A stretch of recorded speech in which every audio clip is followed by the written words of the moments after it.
the problem of economics. How do you create a perfect economic system or perfect money? Right? People had tried to solve it for thousands and thousands of years. Isaac Newton was the head of the treasury, of the mint, I guess, in London in his day. And so lots of learned people try to solve the problem of economics, and then along comes Satoshi. And Satoshi's kind of a cryptographer, systems engineer type computer engineer. And so it's a computer scientist that comes up with the perfect economic system, just like it's clockmaker that solves the problem of location, just like it's bicycle mechanics that teach you how to fly.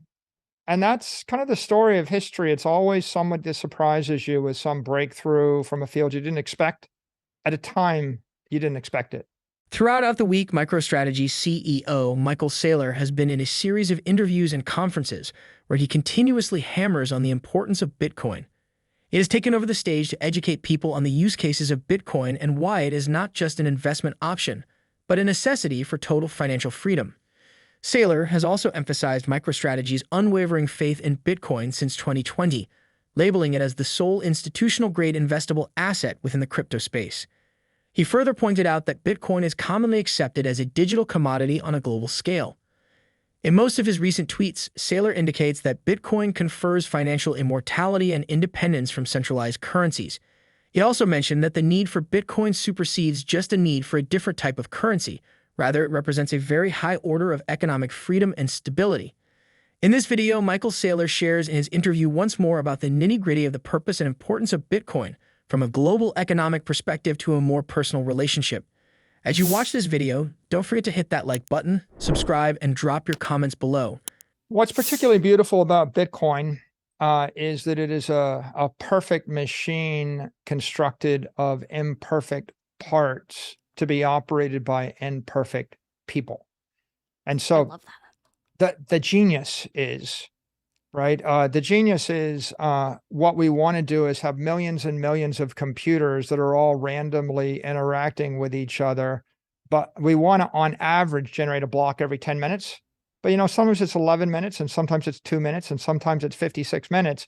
And so it's not actually 10 minutes, but because of the difficulty adjustment, which is a first order negative feedback loop, that first order negative feedback loop and enough transactions causes the entire system to dynamically target that 10-minute goal.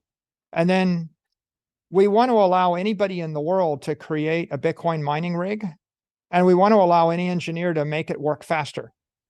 Okay, so that's a very uncontrolled variable. Like any of 8 billion people can do as much Bitcoin mining as they want. And we can we can mine with CPUs and GPUs and first order ASICs and S9s and S19s and S19 pluses or pros. All these things are changing, and I can overclock them and underclock them, and there is no central ruler. But at the end of the day, what I want is the sum total of all human effort to result in the system generating exactly the right amount of Bitcoin, in a issuance schedule over the course of hundreds of years. And that was achieved through all of these servo mechanisms, cybernetic feedback, if you will. And so that's interesting. And the fact that humans are greedy, and sometimes they're lazy, and sometimes they're greedy, Yes. and sometimes they're smart, and sometimes they're stupid and incompetent. And yet Bitcoin manages to function with all those types of people. And, even here's another interesting twist. Some people say it's really hard to hold your private keys, or what if you lose your private keys, or what if you lose the Bitcoin? But the way Bitcoin is constructed, if people lose their Bitcoin, the value of the Bitcoin of everybody else goes up. And so the competent benefit from the incompetent, you see. Exactly. And the network burden shifts from the lazy to the industrious, and the overall parameters keep adjusting so as to create the ultimate scarcity. And where that pops up, Randy, and other areas of engineering. In aerospace engineering, when we design an airplane, we want it to be stable. So we set the wings so that they're slightly pointed up. And if you roll the plane to one side, the lift on the side you roll toward increases and it pushes you back to the middle. And if you roll to the other side, the lift pushes you back. Are you tired of the boring old stocks and bonds and would like to add some much-needed variety to your retirement savings account? Look no further than iTrust.capital, America's #1 self-directed digital IRA platform for individual investors. iTrust.capital allows you to enjoy the flexibility and tax benefits of individual retirement accounts (IRA) while investing in the exciting world of cryptocurrencies. With over 30 popular cryptocurrency offerings including Bitcoin, Ether, Dogecoin, Polkadot, Axie Infinity, Polygon, and Uniswap, you can invest in all your favorite cryptocurrencies and trade them 24 hours a day and 7 days a week from the comfort of your homes. You can also invest in physical gold and silver, while personally taking charge of your retirement plans and future with iTrust.capital.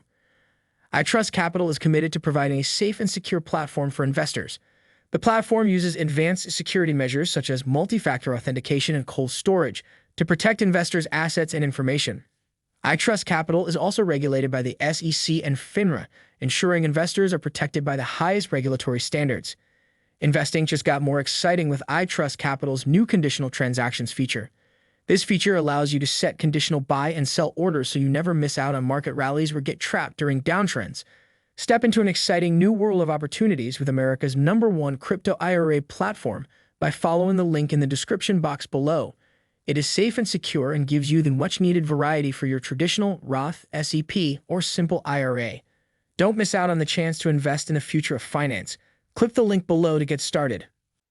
Now, that same dynamic takes place in ocean engineering when you design a hull of a ship, where if the ship if it tilts to the left or rolls to the left, it'll want to come back to, if it rolls to the right, it'll want to come back to center. Now, when it's designed that way, it's called stable. If you actually lift the center of gravity above the water line, like put it in the air, like the reason you don't have like wrecking balls hanging over your yacht is if you roll to the left, it'll just flip over and capsize. And so unstable ships tend to capsize and sink. Stable ships tend to not capsize. And of course, stupid engineers sink all their ships and smart engineers create ships that don't sink. From the increasingly ferocious federal crackdown on the cryptocurrency business, it might appear the U.S. government cannot stand digital currencies. Yet there's a love-hate dynamic. The Treasury is sitting on a stash of 207,189 Bitcoin, worth $5 billion, by far the largest such state-owned hoard. According to Saylor, the general view that the world is against Bitcoin or that the government is against Bitcoin is a very false statement. He explained that Bitcoin has been endorsed by many governments and establishments. He further points out that there is a difference between crackdowns on cryptocurrencies and Bitcoin, stating that Bitcoin is a single digital property and not just a cryptocurrency. Let us now get back into the video and listen to what he has to say about this. I don't think there's a worldwide attack on Bitcoin. I think that there's a worldwide regulatory crackdown on a lot of crypto ideas, like a digital currency, a digital security, a digital exchange, and a digital token. But those are all related ideas, but they're not Bitcoin. If we take Bitcoin, which is the idea of a digital commodity, which is a store of value or digital property, that has been endorsed by 4 presidential candidates. Kennedy and DeSantis both have endorsed it. Yep. It has been endorsed by the head of the CFTC and the head of the SEC. It has been adopted. It has been acknowledged as a legitimate asset by the head of the European Central Bank and by the head of the Federal Reserve. And it has been acknowledged as an asset by the White House. So it has also been acknowledged by Fidelity and by BlackRock, right? The 2 largest money managers in the world. So if you're looking to the world to see, are they going to acknowledge Bitcoin as an asset class and as a legitimate crypto commodity? Well, I think you have your answer. There is no government in the world I'm aware of that's banning it. Even the Chinese aren't banning the ownership of Bitcoin. What they're attacking is potentially the mining of it or the crypto trading. And there's a lot of controversy around, can I issue a stable coin? Can I issue a security that's a crypto token? Can I trade? Can I issue crypto derivatives? And we could talk about any of those things if you want, but the most important point to take away is you should separate Bitcoin from crypto. Crypto is about a dozen very progressive ideas, many of which are threatening to the establishment. Bitcoin is one overarching revolutionary idea, the idea of digitally transforming property and putting it in cyberspace. The separation of property from earth, the idea that that you could own $1 billion of property that's in cyberspace as opposed to $1 billion building, right?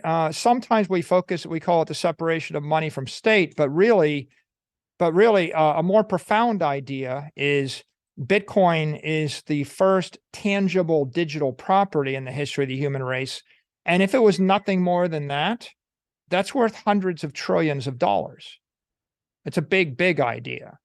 And you don't need to change the currency or change any other law, right? Every nation on earth would benefit from having trillions of dollars of digital property, because the digital property is the basis of the 21st century economy. In an unexpected development that could potentially reshape the cryptocurrency landscape, BlackRock, the world's largest asset manager, recently filed for a Bitcoin trust with the U.S. Securities and Exchange Commission, SEC. This comes amid heightened scrutiny by the regulatory agency against some of the world's leading cryptocurrency exchanges, including Coinbase and Binance. BlackRock's eShares Bitcoin Trust will use Coinbase custody as its custodian, according to a filing with the U.S. Securities and Exchange Commission, SEC. BlackRock's choice to file for a Bitcoin trust as opposed to an ETF, exchange-traded fund, is seen by many as a strategic maneuver born out of the current regulatory climate surrounding cryptocurrencies. As the world's leading asset manager with over $8.59 trillion in assets under management as of December 2022, BlackRock's move into the Bitcoin space can drastically increase institutional interest in cryptocurrencies. This could, in turn, spur mainstream adoption and potentially influence regulatory perspectives. However, BlackRock's success in obtaining approval is by no means guaranteed. The SEC's stance on Bitcoin-related investment products has historically been one of caution, and the recent enforcement actions against prominent cryptocurrency platforms suggest this trend is likely to continue. If BlackRock secures approval for its Bitcoin trust, it could represent a watershed moment in the broader acceptance of Bitcoin and potentially other cryptocurrencies among institutional investors. The recent moves by the SEC and BlackRock underline the fact that the intersection of finance and technology is entering a thrilling and potentially transformative era. Yet, it is also an era fraught with regulatory complexities that demand careful navigation. If you enjoyed this video, don't hesitate to give us a like, subscribe, and turn on notifications for future videos. Thanks for watching.